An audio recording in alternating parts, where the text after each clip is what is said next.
All right, let's begin. Om ajïäna-timirändhasya jnananjana-çaläkayä cakñurunmilitam yena tasmai Shri Gurave Namaha. Shri Chaitanya Manobhishtam Sthapitam yena bhutale Swayam Rupaha Kadamahyam Dadati Swapadantikam Vandeham Shri Guru Shri Yutpad Kamalam Shri Gurun Vaishnavamscha Shri Rupam Sagrajatam Sahagana Raghunathanvitam Tam Sajivam Sadvaitam Savadhutam Parijana Sahitam Krishna Chaitanya Devam Shri Radha Krishna Padan Sahagana Lalita Shri Vishakhanvitamscha He Krishna Karuna Sindho Dina Bandho Jagatpate Gopesha Gopika Kanta Radha Kanta Namostute Tapta Kanchana Gaurangi Radhe Vrindavaneshwari Rishabhanu Sute Devi Pranamami Haripriye Vancha Kalpatrubhyascha Kripa Sindhubhya Evacha Patidanam Pavanebhyo Vaishnavebhyo Namo Namaha. Shri Krishna Chaitanya Prabhu Nityananda Shri Advaita Gadadhara Shivasadi Gaur Bhaktavrinda Hare Krishna Krishna Krishna Hare Hare Hare Rama Rama Rama Hare Hare Namo Mahavadanyaya Krishna Prema Pradayate Krishnaya Krishna Chaitanya Namne Gaura Tvishe Namaha. We are on chapter 4. It is known as the transcendental knowledge of Karma Yoga. Okay. So Bhagwan started this chapter saying, O Arjun, I gave this knowledge first to Sun. From Sun, it passed on to Manu, the forefather of mankind. And from Manu, it passed on to Ikshvaku, in whose dynasty Lord Ram was born. I was Lord Ram in that life. And then from there, it went to all the saintly kings. And from there, it was going on. But in the meantime, this knowledge got lost. So to re-establish that knowledge, I have come again. And I am going to give you that mystical knowledge, that mystery, that knowledge which is the best knowledge, that supreme science of yoga. I'm going to give it to you. Why? You are my bhakta. You are my part and parcel. You are my devotee. And you are my friend. I've told you. From the entire Gita, one thing that I like always, and I'll repeat this 100 times. When Bhagwan says, you are my friend, who gives that? Here we were trained to worship Bhagwan as somebody, some stone or some, you have to go in the temple and he's standing there straight. And you tell him something, it's only a one-sided conversation. And you think he's some superpower, some supernatural, some super conscious power. He's never to be seen.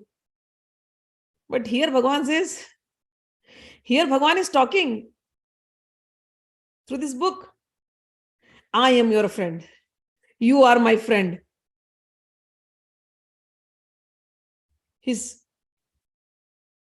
Where do you hear this? You are my part and parcel. You are my friend. He is first taking that step and saying, you are my friend. Not only to Arjun, to us listeners.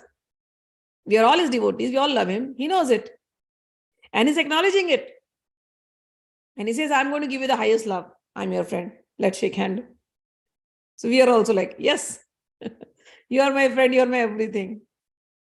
This is Bhagwan. He says, I am going to give you the greatest secret science of yoga. Because friends never keep secrets. Friends never keep secrets. So I'm going to give you that secret. I'm going to open up everything for you, O Arjuna. And through Arjun, all my other devotees who are listening to the Gita. So in this Gita pages, when Arjun says, I am your disciple, he is the guru, that is fine. We go into that zone first. Oh Krishna, you are the guru, we are your disciples, we are learning from you, we are your students.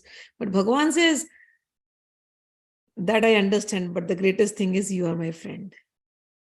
You are my friend. So Bhagwan now is talking Our Bhagwan, our Krishna is not a quiet person. He goes on talking and talking and talking and talking. One question Arjuna asked, should I fight or should I not? I'm confused. And Bhagwan is like, okay, this is my chance to talk now. Let me talk.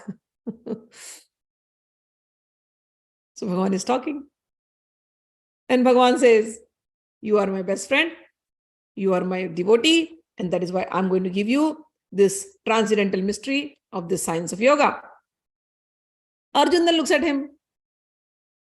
Really, Bhagwan? You gave it to sun god? Bhagwan is like, yeah, you and I took many births together, Arjun. There's a difference. You forget, I don't forget. Okay, why did you take birth then so many times? I took birth because whenever there is a decline in religion and there is so to establish religion, I took. But the main reason is to deliver the pious. Arjun, I am unborn. I don't have to take birth. But when I take birth, let me tell you, there's a difference between you and me. My body is transcendental. The way I am there, the same way I am appearing in front of you.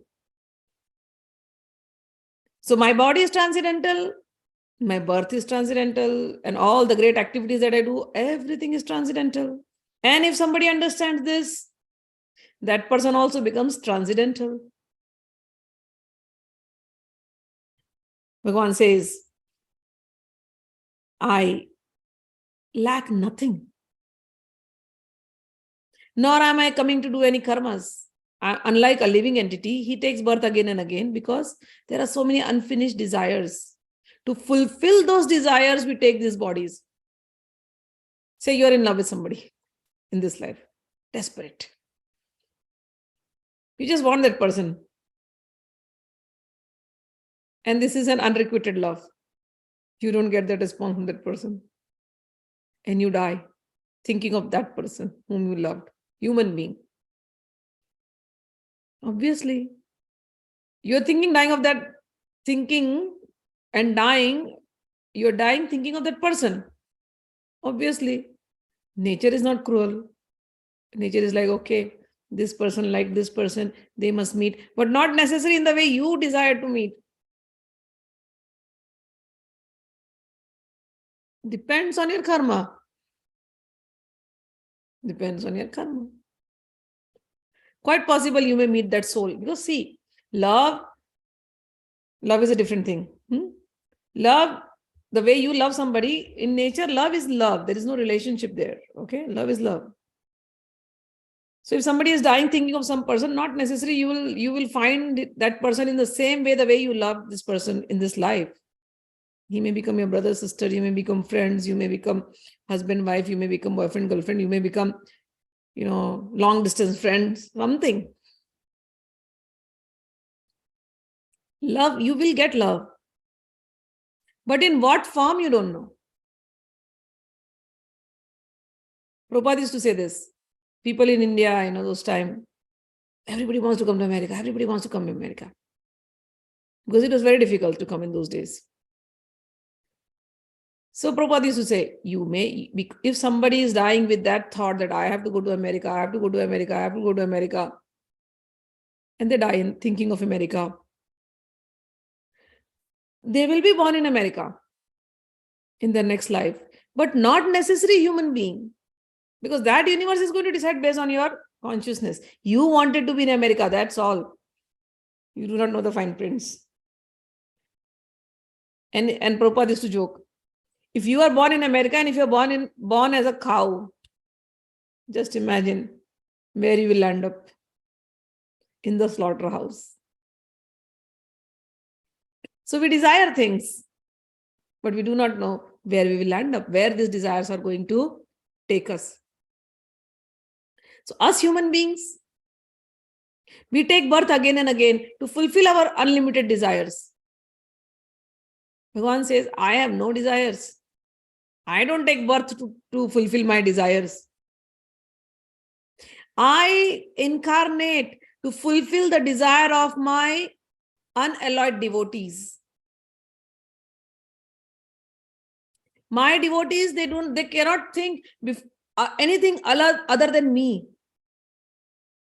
For them, all these worldly relations mean nothing. If some devotee worships me like their son, they only desire me as their son.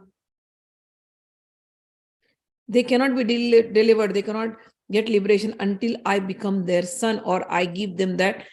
Until they enjoy that motherly, fatherly love with me. They want to have that, and that is why I come. I do not come out of my desire. I come to fulfill the desire of my devotee. If somebody loves me as their husband, I will come. Somebody loves me as their boyfriend, I will come. So my main reason to come is to deliver my devotees because they desire me. I want to come and fulfill their desire. Nothing in the world can fulfill their desire. They only desire me. So I come to fulfill their desire. This is the main purpose. So when I come, I just kill all the demons and then I just establish a dharma, and then those are other part of my duties. I do it. And then he goes on saying, "O Arjun, being freed from attachment, fear and anger, being fully absorbed in me, and taking refuge in me, many persons in the past became purified by knowledge of me." I'm giving you this knowledge. Why somebody is stuck and why somebody is not stuck. Why somebody gets liberated? Because they understood this, what I'm trying to say to you. They knew what real attachment should be, with whom we should really attach, with whom we should really love, whom we should really love. All this worldly love is temporary. It will come in different shapes and forms. It will go, vanish. But if somebody really loves me, that attachment is very good. So Bhagwan says, get out of this worldly attachment, get out of this fear. Same example, unrequited love. People have fear. What if I say that the other person and the other person says no? But Bhagwan says, don't fear. With me, you can say anything. I will never say no. I'm always ready. You are my best friend. Bhagwan never says no. He has nothing. He has nothing. He has no limitations. He will accept all sorts of love. In the world, it is not possible. And in the world, if you don't get love back from the person whom you love, anger. What do you think of yourself? People fight. But Bhagwan here, no anger. He's like, yeah, I like love. My heart is open for everybody. My hands are very long. I can take everyone in my arms. Come. So being freed from the worldly attachment, fear and anger, and being fully absorbed in me, taking refuge in me, many persons in the past became purified by knowledge of me. And thus they all attained transcendental love for me. He goes on saying, as all surrender unto me, I reward them accordingly. Everyone follows my path in all respects.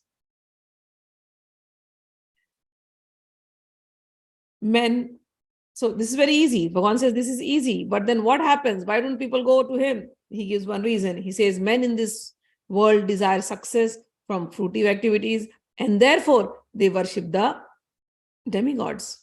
And quickly, of course, men get result from the fruitive activities in this world.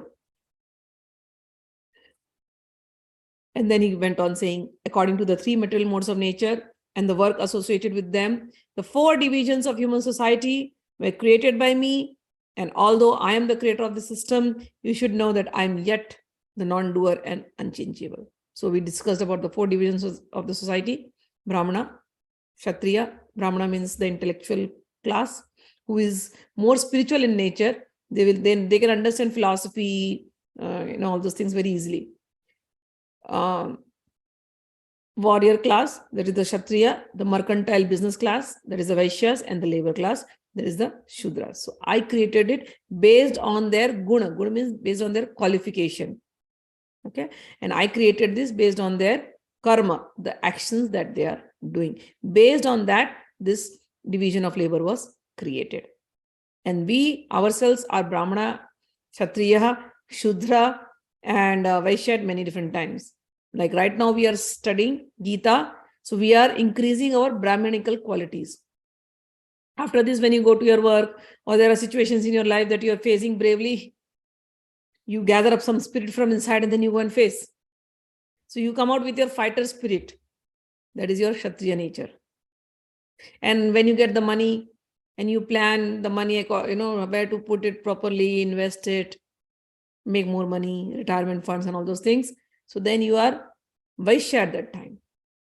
And then when you're doing menial job at home, cooking, cleaning, dusting, gardening, all these little menial jobs, driving, which doesn't use so much brains, but you have to do it. That is your Shudra activities. Got it? So we ourselves have these qualities in different proportions. All right. Bhagwan says, there is no work that affects me, and nor do I aspire for the fruit of action. One who understands this truth about me does not become entangled in the fruitive reaction of work. So he's guiding us how we have to be. All the liberated soul, again he says, all the liberated soul in the ancient times acted with this understanding of my transcendental nature. Therefore, you should perform your duty following in their footsteps. And then Bhagwan says, talks about karma. So all these things he's talking and Arjuna is looking. Yeah, you're speaking so much. I understand in the past people understood you, your karmas, but what are these karmas? What am I supposed to understand? Bhagwan says, there are three. You have learned the Vedas, right? I understand you're a jnani, you are knowledgeable. I understand you are a great tapasvi. You have performed a lot of austerities, you are very strong. I understand all that, Arjuna. Arjuna is looking at him. I asked you a simple question. What is my karma? I have given you so much logic. What do you want to explain? Explain me clearly. Bhagwan says, yeah. You forgot? There are three types of karmas. Karma, vikarma, akarma. Okay. What is karma? All the duties that you have to do. Oh, Arjun. You are a kshatriya. You are a warrior by nature. And your work also is warrior, being a warrior. So you have to do your karma. You cannot run away. Don't talk like a Brahmana here right now that, oh no, I have to forgive all these people. I will incur sin. Don't talk like this right now. You're not a Brahmana. You are a king. You have to act like a Kshatriya. Fight. And at this moment, you cannot run away. You have to fight. Fighting is your karma. But Krishna, if I kill so many people, I will incur sin. Then understand akarma. Fighting is your duty. You have to do it. If you run away from fighting and protecting people, that is vikarma, forbidden for you. But if you fight, even if you're incurring, you are going to kill people. But if you fight and you surrender unto me, you will not be responsible for the sins. Don't worry. In the past, many of these knowledgeable people practiced this, and that's how they became free from sins. And you also right now, do your duty. Put your mind unto me. Surrender unto me. All actions, do it for my happiness. You will not incur sin.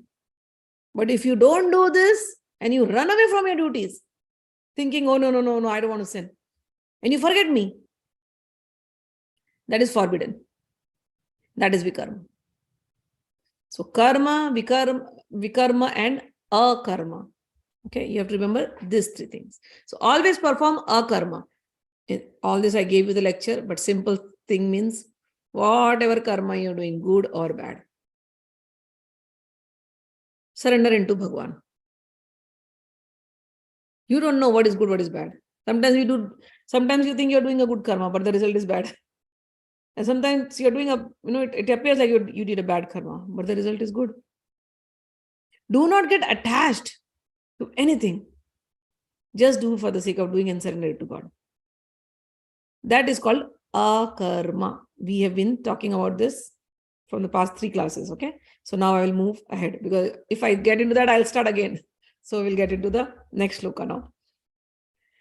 Bhagwan says, every intelligent man, even an intelligent man, is bewildered in determining what is action and what is inaction. Now I will explain you all of this, and then Bhagwan went on explaining that. And then he says, what you have to do when you are performing the karmas. What should be your attitude?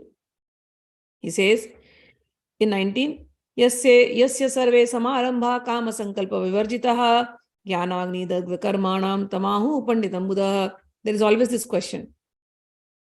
How can somebody burn their karmic reactions? So Bhagwan gives one word. Gyan agni dagdha karmanam. One can burn all their karmic reactions in the fire of knowledge. How? Knowledge. And Bhagwan says, who is that person who is understood to be full of knowledge? That person whose every endeavor is devoid of desire for self-gratification. So we don't work for self-gratification, but we work for Krishna's gratification. So if somebody's every endeavor, whatever task you are undertaking, you remember Krishna and then you surrender. Then you're working for Krishna's gratification. This is real knowledge. And you are not incurring any karmic reaction. But if you forget Krishna and you do all the actions only for yourself, all the tasks you undertake for yourself, for your sense gratification, then you are going to incur the reactions. So get the real knowledge and burn up all the karmic reaction. Then text 20, Tyaktva karma phala sangam nitya tripto nirashayah karmani abhipravritto api naiva kinchit karoti saha. Abandoning all attachment to the results of his activities, ever satisfied and independent, he performs no fruitive action, although engaged in all kinds of undertakings.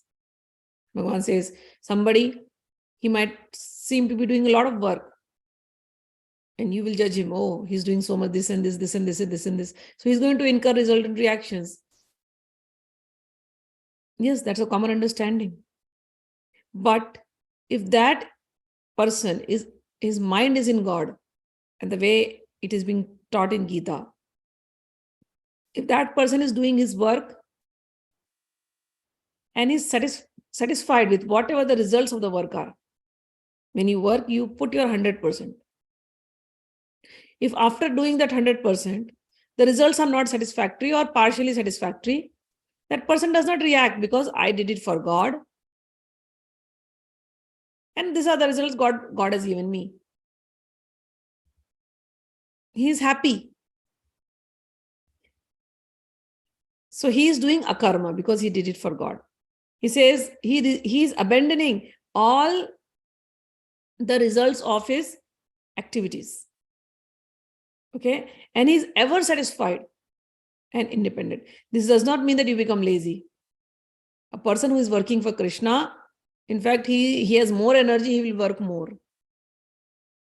Because there's so many things he wants to do to please Krishna. A person working for the world, for sense gratification, they sometimes get disinterested because the effort that they put to gain something. And when they don't get that required results with the effort that they put in their daily activities, then it is very depressing at times. But a Krishna conscious person, a spiritual person, He's just doing his effort because God has asked him to do the efforts, and he's satisfied with the result because he knows God has given me this. This is good. So there's a deep down satisfaction in a Krishna conscious Krishna conscious person compared to a worldly person. So a person who is in godly consciousness, they will do all work. They, in fact, they are engaged in many kind of undertakings, but they abandon all the attachment to the result of their activities, and they're ever satisfied and independent. Then he goes on saying, that is text 20. He went on saying, such a man, how is he? Nirashiriyat chittatma tyakta sarva parigraha shariram kevalam karma kurvan prapnoti kilbisham. Such a man of understanding acts with mind and intelligence, perfectly controlled, gives up all sense of proprietorship over his possessions, and acts only for the bare necessities of his life. Thus working, he is not affected by the sinful reaction. So he works, he works. But his mind and his intelligence are perfectly controlled. They don't get worked up if something doesn't happen their way. They are peaceful under all circumstances. That's the person who is in knowledge, who knows Gita. As I always tell, Gita is not just by hearting shlokas. Gita is putting them into practice. Shravan, Manan, Nididhyasan. You learn, you contemplate, and you put that into practice. Become like this. Think of Krishna all the time, surrender all your activities to him. Become like this. This you have not done till date. Now Bhagwan is saying, do it. If you start practicing now, you will come to me. And you will not be stuck in this world. Yesterday I explained you, we have 4 exits to go. Which exit do you want to choose? Work for sense gratification throughout your life. 1 exit to the animal planet. You want to go there. 1 exit to the hellish planet. You want to go there. 1 exit to heavenly planet. You want to go there. All these 3 exits you take, you're going to come back to earth again. U-turn. If you want to work for sense gratification, these are the 3 places you will go. If you want to work for Krishna's gratification and you die in that, you go to Krishna's abode. There is no U-turn back to earth. So how do you want to live your life? Simple, right? You have to simply chant Krishna's name and do every activity for him. So this is real knowledge. Okay. All right. Bhagwan then said, 22nd shloka, Yadichala vasantushto dvandvatito vimatsaraha samasiddha vasiddhau cha kritvapi na nibadyate. He who is satisfied with gain of which comes of its own accord, who is free from duality and does not envy, who is steady in both success and failure, is never entangled, although performing actions. So, who is satisfied with whatever comes of his own accord. So, like a jnani, the Sankhya Yogi, is ever satisfied. Functions of the body will attract whatever nature will give. You are ever satisfied. A bhakta, a devotee, he is also satisfied. God's will, God gave me this, I am happy. So both, Bhagwan has said these are the only two ways. Either you analyze and be happy, or you surrender unto me and think of me and be happy. So whatever is coming of its own accord, it's my wish, or the nature wanted to give it like this. Either ways, be happy. And he says, who is free from duality? Free from duality means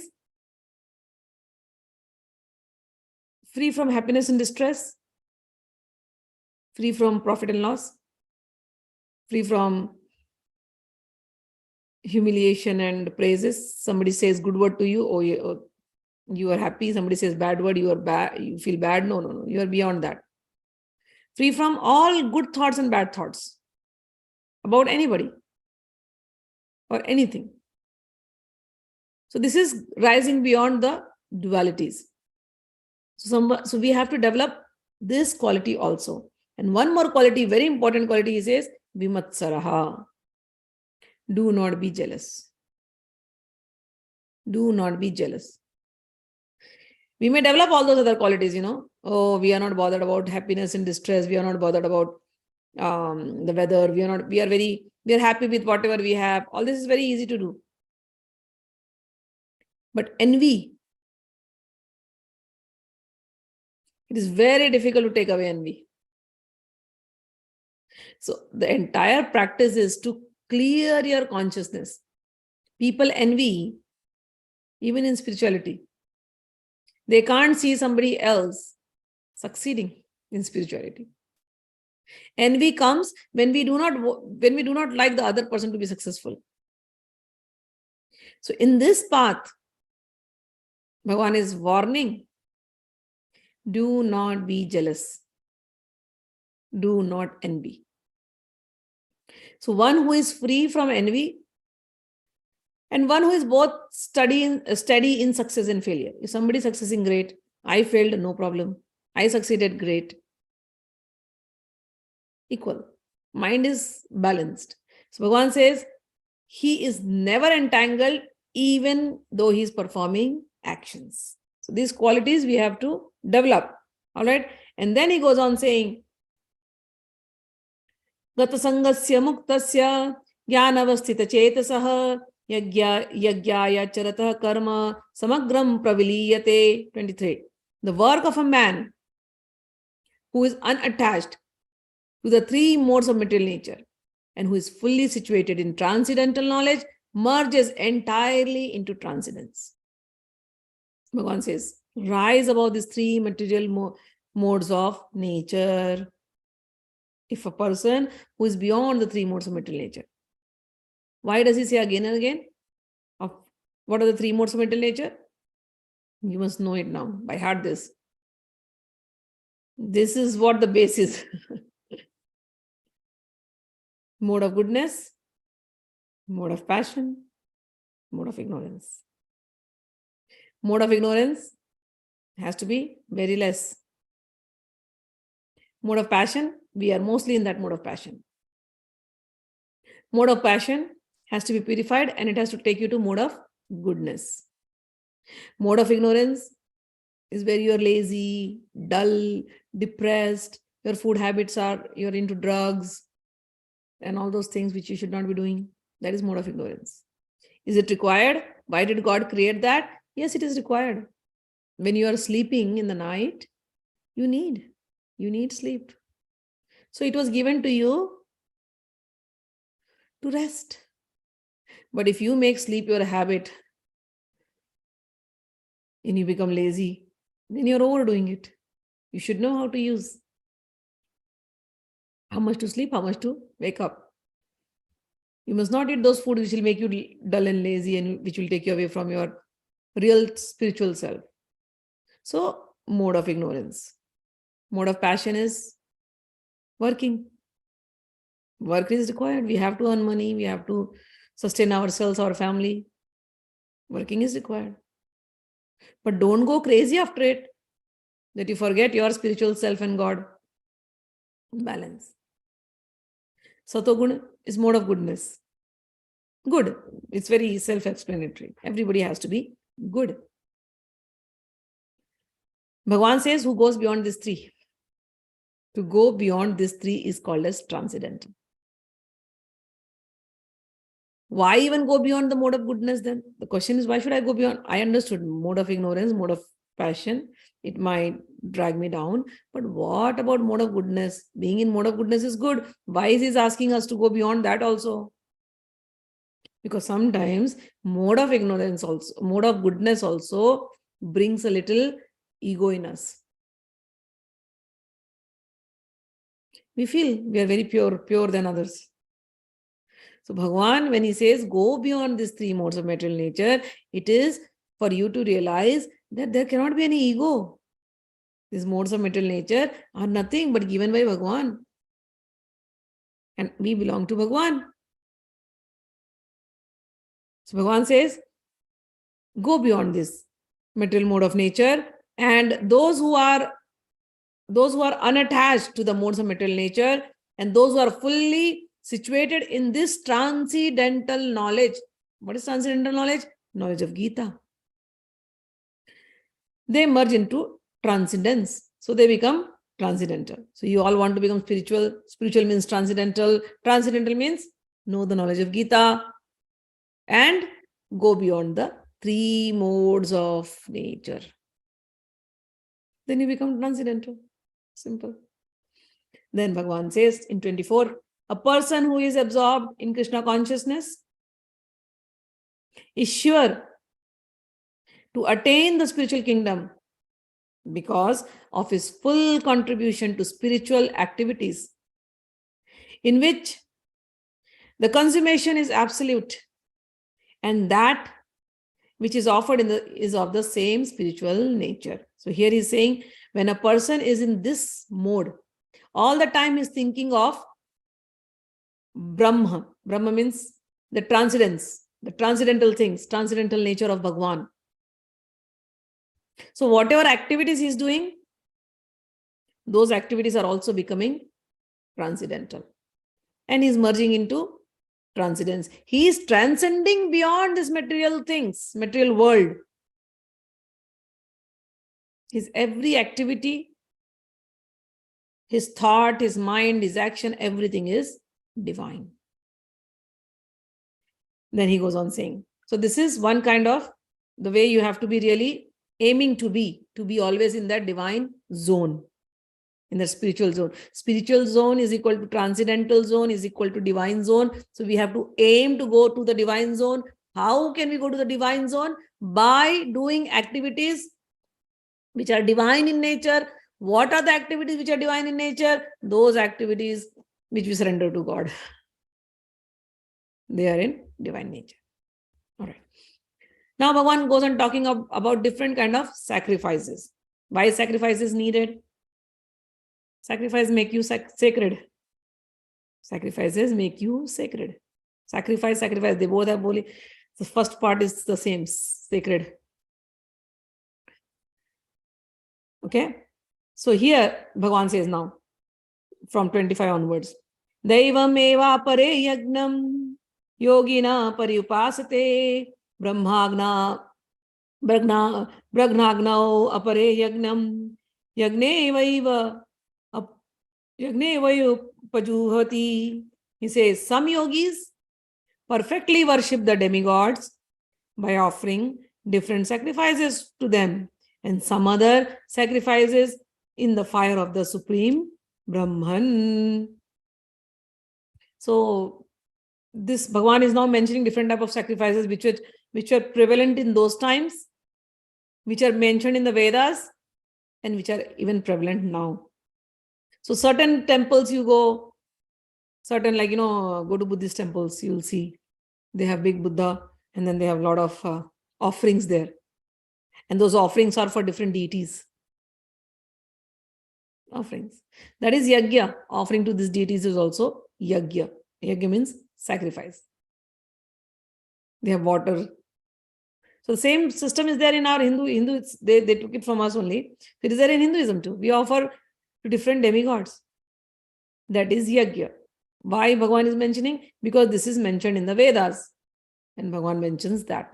So some people worship the demigods by offering them different sacrifices, and Bhagwan acknowledges them. And then he says, some offer sacrifices in the fire of Supreme Brahman. Then these are two type of yagya, two type of sacrifices. Then he goes ahead. Shotradini indriyani anye sayyam agnishu juvayati shabdadini vishayananya indriya agnishu juvati. He says some The unadulterated brahmacharis sacrifice the hearing process and the senses in the fire of mental control. And the others, the regulated householders, sacrifice the objects of the senses in the fire of the senses. So this was before that he said some people do this external fire offerings, but there are others who don't do all this. But what do? They sacrifice. But how do they sacrifice? They, whatever hearing they are doing, instead of hearing the worldly topics, they sacrifice that and put their hearing onto godly topics. So these are the brahmacharis. And there are grihasthas. So grihasthas means householders. Householders also do sacrifice and they become purified. How? They regulate their senses. The householders have been given some freedom to explore sex, but they regulate it. They don't go up and do wrong things. I'll read the purport of this. It's very nice purport. The members of 4 divisions of the human life, namely the brahmachari, the grihastha, the vanaprastha, and sannyasi, are all meant to become perfect yogis or transcendentalists. Since human life is not meant for our enjoying sense gratification like the animals, the 4 orders of human life are so arranged that one may become perfect in spiritual life. The brahmacharis or students under the care of a bona fide spiritual master control the mind by abstaining from sense gratification. A brahmachari hears only words concerning Krishna consciousness. Hearing is the basic principle for understanding, and therefore the pure brahmachari engages fully in Harera Namanukirtanam, chanting and hearing the glories of the Lord. He restrains himself from the vibrations of material sounds, and his hearing is engaged in the transcendental sound vibration of Hare Krishna, Hare Krishna. Similarly, the householders who have some license for sense gratification perform such acts with great restraint.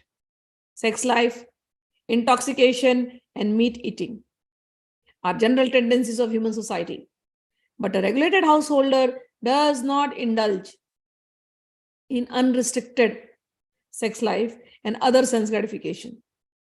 Marriage on the principles of religious life is therefore current in all civilized human society, because that is the way of restricted sex life. This restricted, unattached sex life is also called yagna, because the restricted householder sacrifices his general tendency towards sense gratification for higher transcendental life.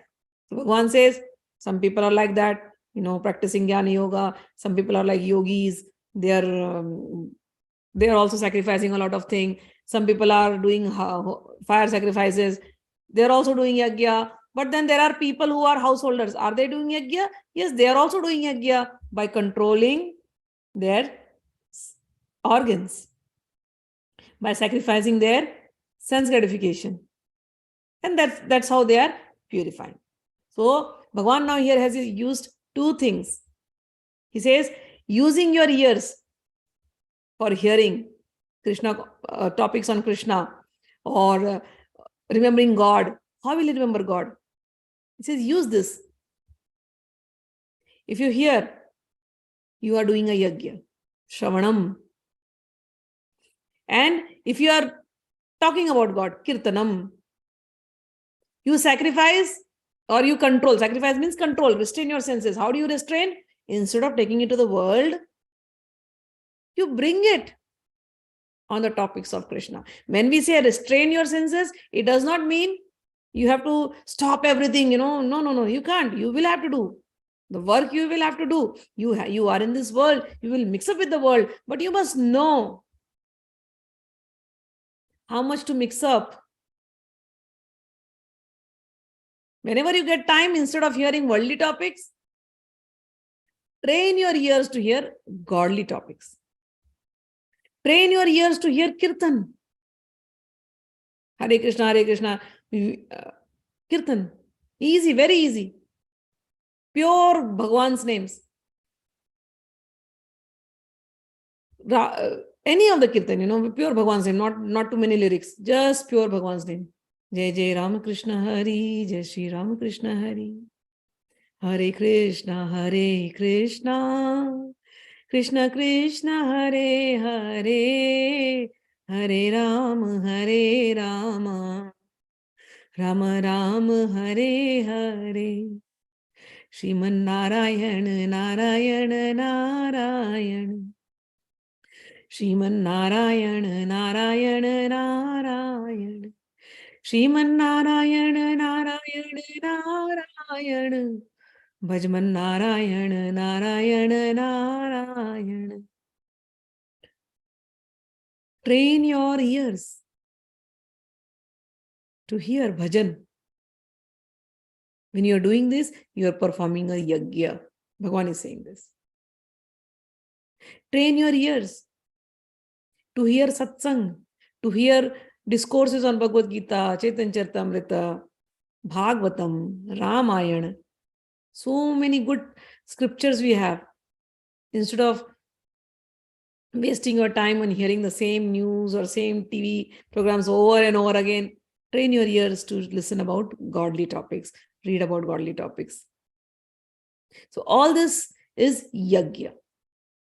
And use your mouth also for the same purpose. Use all your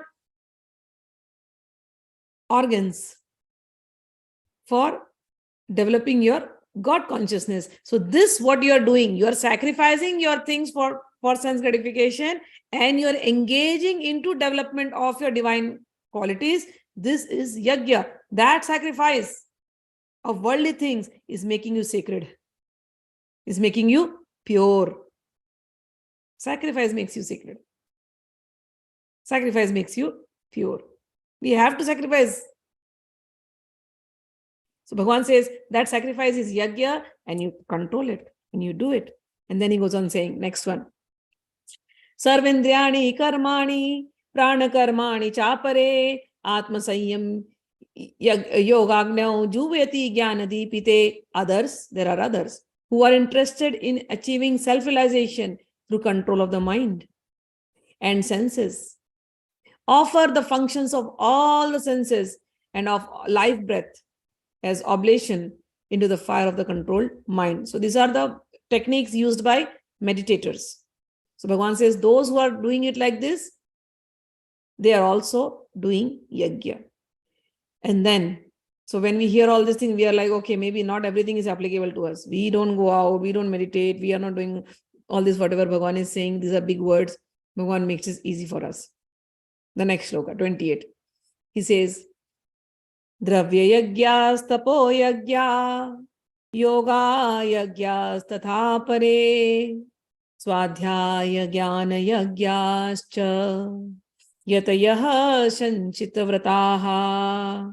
He says, he makes it easy for us. He says, got it? All those other things are difficult for you to even understand the words, complicated, complex. But do this now. I'm going to teach you very easy yagya. This is also mentioned in Vedas. He says, having accepted strict vows, some become enlightened by sacrificing their possessions. Others become purified by performing severe austerities, by the practicing of the yoga of eightfold mysticism, or by studying the Vedas to advance in transcendental knowledge. So here Bhagwan gives us different other type of yagya, which is practically applicable to our lifestyle. One is dan yagya. Dan yagya means giving something in charity. What do you give in charity? Anything and everything that you have. You have some good clothes and there is somebody needy, donate. If you have food, there is somebody hungry, give. You have money, Some portion of the money, donate. Give it to the poor and the needy. You have money, you can distribute Gita to people. This is all donation, okay? This is all good charity. So this is for people who can afford to buy and give. For those who cannot afford to buy and give, you can at least give water. Just take some water and keep it in your yard or in your balcony or somewhere where animals can drink. Take some grains, give it to the birds. Animals can eat. So there are so many things that you can do. Throw bread for the animals. Every day, make it a habit that you will give something or the other to someone. Dana yagya. This is dana yagya. Dan means to give, to donate, to give into charity. Somebody will say, no, I don't even have time for this, nothing. At least you are chanting every day. That chanting, that fruit of that chanting, give it to God and say, God, this is for others' benefit. This is for the benefit of the world. Give your chanting to others.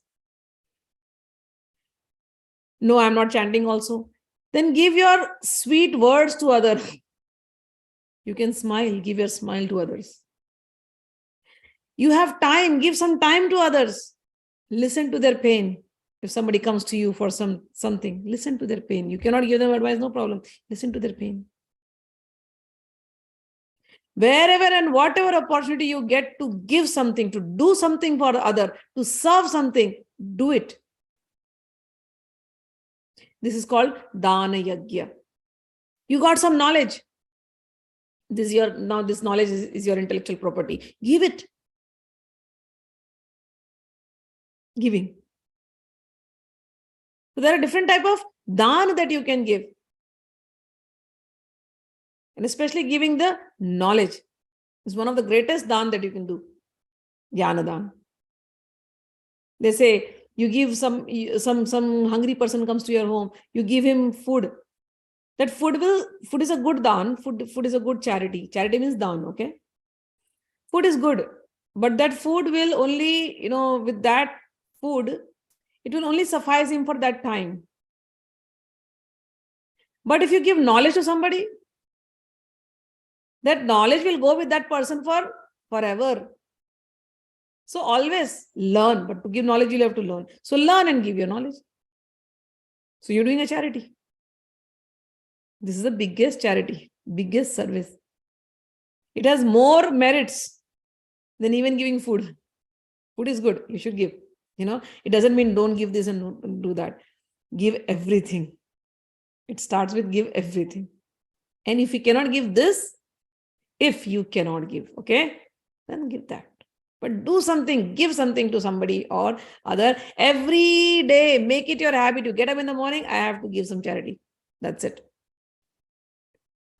As I told you, keep some water for the animals. Or keep some biscuits in your bag. When you're going out, you see a poor kid or poor beggar, give the biscuit to him. Take some nuts with you, keep it in your bag. If you see somebody, give it. Take some fruits with you, give it to somebody. Take some chapati, roti, rice, whatever you want to give. Give it, give. Or giving also, give it very nicely with a good attitude. What is attitude? Bhagwan, you have given this to me. Bless this. And let this blessing go to the needy. Bhagwan, thank you. You gave this to me. And because of this, may your blessings flow to this needy. So here we are only an instrument. So first attitude, develop this. I am not the doer. I am not the giver. Bhagwan, you gave me this. And now Bhagwan is coming and Bhagwan is going to inspire and Bhagwan is going to take it from me and he will give it to whomever he wants to. With that attitude, you are just an instrument. Second, whatever you give, try to give a good thing. I have seen people, they want to give charity and then if they have to give clothes, they will take out all the worst clothes that they have and then they give it to somebody and they'll think, oh, I did charity. No. If you give the worst things to others, you did a charity, but let me tell you, you're going to get in return worst only. If you are giving charity, give good charity. I've seen people give food to poor people when the food becomes rotten in their fridge. You give rotting food to poor and needy. When your fridge is filled with so many good things, you still pick up only the rotting things and give it to some needy. Understand, you will rot for many lives. If you give good things, do good things, good thoughts, good is going to come back to you. If you give bad things, bad thoughts, bad is going to come back to you. So giving you must, but give good. Something, if you give clothes, something which they can wear. If you eat food, give them something that they can really eat. Don't give them rotten things. If you can afford. And if you cannot afford, you're that poor, you cannot afford, then pray. Pray for them. Okay? Wherever you see people poor, you sit in your car, sit in the train, start praying and give that blessing to them. Got it? All right. So this is Drvya yagya, charity. Charity is a yagya. Charity is a sacrifice which will purify you. Charity is sacred. Yoga yagya, tapo yagya. Tapo yagya means doing tapasya, doing austerities. What is austerities? You decided I'll chant 16 rounds of Hare Krishna Mahamantra. That is austerity. Now come, whatever, rain or shine, I'm going to sit, I'm going to finish my 16 rounds, whatever it is in the day, whole day I will do it. That is tapasya. I will not eat food till I finish my chanting. That is tapasya. I have decided to read the Gita, every chapter, every day, I will read it. During the process, if somebody talks badly to me, I will not get angry. I've decided I will not get angry because God has told me to be. God has asked me to forgive people. I will practice forgiveness. God has told me not to get worked up when bad things are happening to you. I will not react when the bad things are happening to me. God has told me everybody is your friend, including your enemy. Everybody is friendly to me. This is tapasya. This is austerity. Following on the footsteps of Krishna's instructions that is given in Gita. This is austerity. So Bhagwan says, if somebody is doing this, chanting, hearing, satsanga, no meat eating, no intoxication, no sexual misconduct, if somebody is doing all these things, this is tapasya. Tapasya means austerity. Austerity is also sacred and it will make you sacred. Got it? All right. Then the next word. Bhagwan says yoga yagya. Some people are following the Ashtanga yoga, 8 limbs of yoga. They are also doing yagya. Bhagwan says somebody is doing Swadhyay yagya. Swadhyaya means studying of the Vedas. So every day when you are coming with me and you're sitting and reading the Bhagavad Gita, you're actually doing yagya. You're doing yagya. Got it? Swadhyay, what we are reading. This moment, 1 hour is 1 hour of yagya. Yagya does not always mean doing swaha with mantras. No. Reading Vedic books, Vedic scriptures, Srimad Bhagavad Mahapuran, Devi Bhagavad, Shiv Puran, Gita, all those books spoken by God and the devotees of God. That Swadhyay, that process is called Swadhyay. Reading is called Swadhyay. And this is also considered as yagna. When you are trying to get knowledge, to advance in the transcendental knowledge, this is called yagna. This is sacred. It makes you also sacred. It purifies you. Got it? So this is also sacrifice that makes you pure. So Bhagwan says all of these are yagna. Drvya means donation of things. Okay. The donation of your possessions. Tapa yagna means performing austerities. Yoga yagya means doing the 8 Ashtang yoga, 8 limbs of yoga. Swadhyay yagna means studying the Vedas and for your transcendental knowledge. All of this you must do how? Shanshit vrataha, with determination. If somebody is doing things with this determination, then these are all considered as yagna. This is very much applicable to All of us. The others may be very difficult because we don't understand, but this is easy. We can do it. Okay. So Bhagwan gave us the easier way. And then again he goes on saying, there are others, O Arjun, who are inclined in the process of breathing. So they do pranayam. And in pranayam, they get into samadhi. So they are not doing all this. All this, the dhan, yagya, swadhyay, all, they are not doing it. They are just sitting in samadhi for hours by control of their pranayam. Those people are also doing yagna. 29th shloka, he said. So he says, still others who are inclined to the process of breath restraint, to remain in trance, but practice by offering the movement of the outgoing breath into the incoming and the incoming breath onto the outgoing, and thus at last remain in trance, stopping all breathing, others curtailing the eating process, offer the outgoing breath into itself as a sacrifice. So this is also yagya. And then Bhagwan goes on saying 30th. So he's mentioned so many yagyas. We saw thinking of the Brahma, the Nirakar, the formless, and doing all your activities, surrendering it to the formless thing, that is Brahma. Surrendering to me, that is yagya. Surrendering it to me is yagya. Then breathing and just focusing on your breathing and remaining in trance is yagya. Doing donation is yagya. Reading scriptures is yagya. Doing austerities is yagya. All of these are yagya. Bhagwan mentioned so many things. All right, Bhagwan. Out of all this, which is the best one? Which I should do? Bhagwan gives one answer in Shloka number 30th. Sarve apeyate yagna vido yagna kshapita kalmashaha yagna shishtamrita bhunjo yanti brahma sanatanam. Bhagwan says, all these performers who know the meaning of sacrifice become cleansed of all sinful reactions. All of them become cleansed, okay? All of them. This is the beauty of Bhagwan. I really love him so much. He will mention everything. And then when you question him, which is the best one? Because it's our human nature, right? To question which is the best one. Because we want to follow that. Bhagwan will say all of them are good. He never says this is best or that is best. He'll never say like that. His language is never differentiating. He'll say all of them will be cleansed. If somebody is just doing charity with this feeling that Bhagwan, I am just an instrument, he will be cleansed. All of them will be cleansed.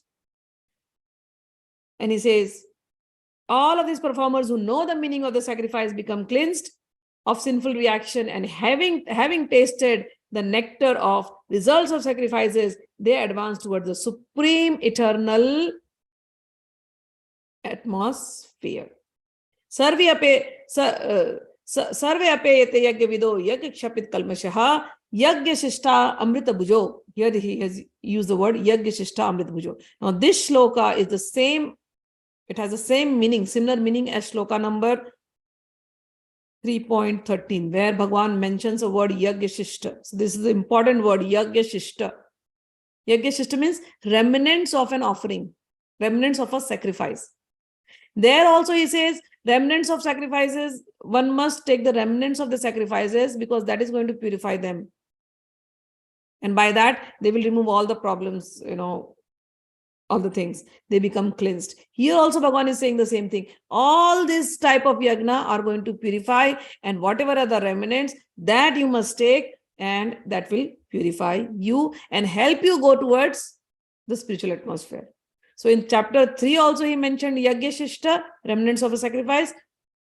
Remnants of a sacrifice means after giving to everybody else, whatever we take. And then, and the easy method there he taught, whatever food also we take, first we offer it to Bhagwan and then we take it.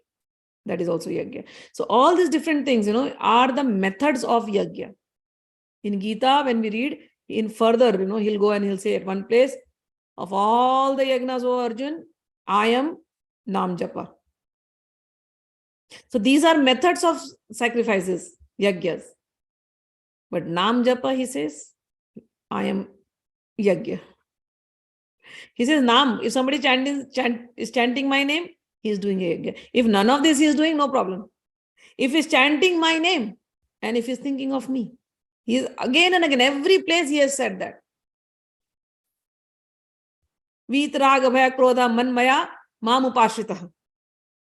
He says, join yourself with me, put your mind on me and surrender unto me. Everywhere he'll say. And if somebody is not able to do all of this, but he's thinking of Krishna, he says, Naam japa is yagya directly. These are all methods to do yagya, but that is yagya itself. That is chanting my name is yagya itself. All of these are methods. But chanting my name is yagya itself. Okay. So Bhagwan says, all of these are purified. And then Bhagwan says, O best of Kuru dynasty, Shloka number 31. Nayam lokos tasya yagyasya kuto anya kuru sattama. He says, O best of Kuru dynasty, without sacrifice, one can never live happily on this planet or in this life. What then of the next? So if people are like, oh, me, my, selfish attitude, they say they will never be happy in this life. The person who is very selfish will never be happy. No matter how much he hoards and does not share with others, he will never be happy. And what about the next life? He'll never be happy. So sacrifice is the way. Give it to others. Share it with others. Sharing is caring. Give it to others. And you will be happy, not only in this life, in other lives too. This is what Bhagwan's word is. And then he says, all these different type of sacrifices are approved by the Vedas. He says, 32 Shloka. Evam bahu vida yagya vitata brahmano mukhe karmajan vidhitan sarvan evam gyatva vimokshase. He says, all of these different type of sacrifices are approved by Vedas, and all of them are born of different type of work. Knowing them as such, you will become liberated. Know them all. And then he says, yet out of all of this, he says, Bhagwan says, 33, in Shloka number 33, O chastiser of enemy, the sacrifice performed in knowledge is better than the mere sacrifice of material possession. After all, O son of Pritha, all sacrifices of work culminate in transcendental knowledge. So the highest yagya is the yagya of gaining knowledge. If you have knowledge, you have everything. So highest yagya one must do is to go and get knowledge. So where do you get knowledge? Now Bhagwan gives the importance of Guru in Shloka number 34. He says, Tadvidi pranipatena pariprashnena sevaya upadyakshanti te jnanam jnanina tattvadarshinaha. He says, just try to learn the truth by approaching a spiritual master, inquire from him submissively, render service unto him. The self-realized souls can impart knowledge unto you because they have seen the truth. Bhagwan says, out of all this yagya, the highest is do all the yagya with knowledge. And where is that knowledge you will get it? He says, go to the Guru. Approach to him submissively. Serve him.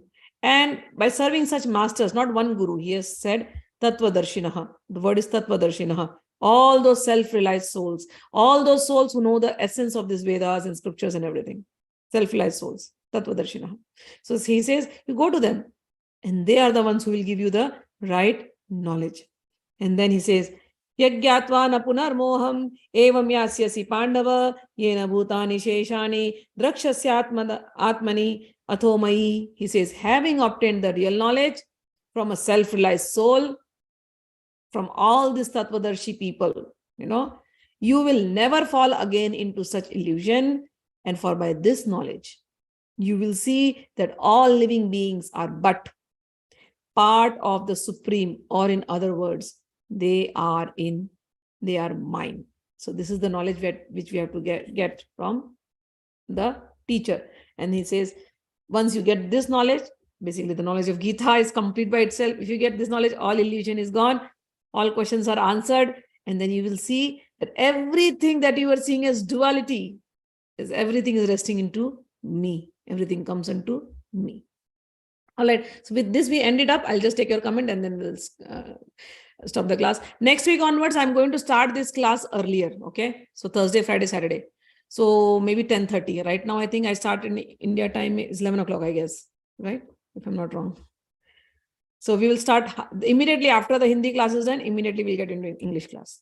All right. Friday, Saturday, Thursday, Friday, Saturday. Drvya yagya, okay, you got it. Ma, I know BG is the knowledge for the me and my spiritual transformation, but being curious kid, also love to explore about the university of principles in BG, hence this question. Ma, after reading BG, I got an impression that if a person is becoming wealthy, he must have done very good karmas. And my mind creates images of good karma as serving food to needy, serving the ill, donating, etc., etc. But have met entrepreneurs who started business with the sole purpose of making money and enjoying that money in partying hard, splurging on champagne, girls, fancy stuff, etc. And don't consciously think about anything else except only two things: make money and party hard. Don't think about God, not even doing good to anyone and looking at them objectively. It only looks like they do good in business because they are skilled and know to do business pretty well, not because they fed poor people or did good karma as per the spiritual books, as per my understanding. By looking at them, it looks that the knowledge of spirituality is not all-inclusive view of this world, but gives explanation for major cases in the world, but exceptions still remain. No. Bhagwan has given this explanation. It comes in Rajagun, Tamogun, Satogun, similar type of thing. Okay. Money, wealth, whatever you are seeing, you can use your brain to create money. Money is nothing big deal. Anybody can get money. So money and karma, okay, don't relate both of them together. Okay. Money, even the Rakshasas, the Asuras also had money. They were always very rich. And money, the good people also have money. But the way they are using their money and their quality of mind is very important. So Asuras, when they get money, their Rajasic and Tamasic quality is going to go increase. Everybody, understand this, everybody is having these three qualities. What makes a demoniac person or whatever the person you are mentioning here, how does he become that? Because money has come. Money has no quality to itself by itself, but money has come, but this person's Rajasic and Tamasic quality increased. Okay, Rajasic and mode of passion and mode of ignorance increased. And that is why they get into this trap and they start doing all of these things together in this life. So when they are doing all of these things together, their consciousness becomes like that. Next body, when they come, that is where now they have the free will to act the way they wanted to act. But the next body that they get, not necessarily they'll become like this. Getting it? So this is one way. Now there is a nice person who is into the mode of passion and who is also in the mode of goodness. So this person, money is earned by a person who is in mode of passion. Anybody who's active will earn money. If you are thinking of money, you will earn money. You will get money, and a lot of money. But how you're using the money is up to you. So when we analyze things, we analyze it like this. This person got the money because he was working, and his whatever karmas he was doing, the seeds of those action got him the money. The seeds of those thought got him the money. Because of both of them being in the mode of passion, they both got money. But once one person's mode of passion leads him into the mode of ignorance and to his downfall. Bhagwan will mention that. The other person's mode of passion leads him to mode of goodness, and he goes on doing good things. So this person who has gone into mode of ignorance now, next life he has spoiled it completely. This person who's gone into the mode of goodness, next life is going towards liberation. Okay, so this is how we understand the whole thing. So in this life, if somebody is becoming rich, it is because of the mode of passion, because of the thought seeds of those thoughts that they are sowing every day in the universe. I need money, I need money, I need money, I need money. So the passionate seeds, both of them are saying, I need money, I need money. One is needing it for charity, one is needing it for this. So the passion, mode of passion. So they are sowing it like that. And that is why they are getting it.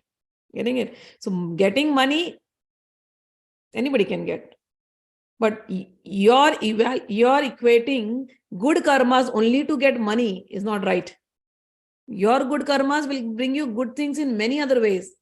It is not just making wealth. Your bad karmas will affect you in many other ways, not just making wealth. So when we are thinking, when we are applying Bhagavad Gita, we apply it in a wholesome way. We understand things like this. Nowhere does he say don't get money, get a lot of money. I have always mentioned about kings. But how, and getting that money, understand with knowledge that money, when you are getting, you are sowing the seeds in the mode of passion. And because of that, the fruit that you're getting is in the mode of passion. That mode of passion where you want to apply. If you applied it in the mode of goodness and then you died, then how your destiny will be? It is given in chapter 6, chapter 8. And in mode of ignorance, if you die, how your destiny will be is also given in the Gita. It will come back in chapter 16, chapter 17, when he's going to discuss all this whatever exactly what you have written, he's going to write it like that only.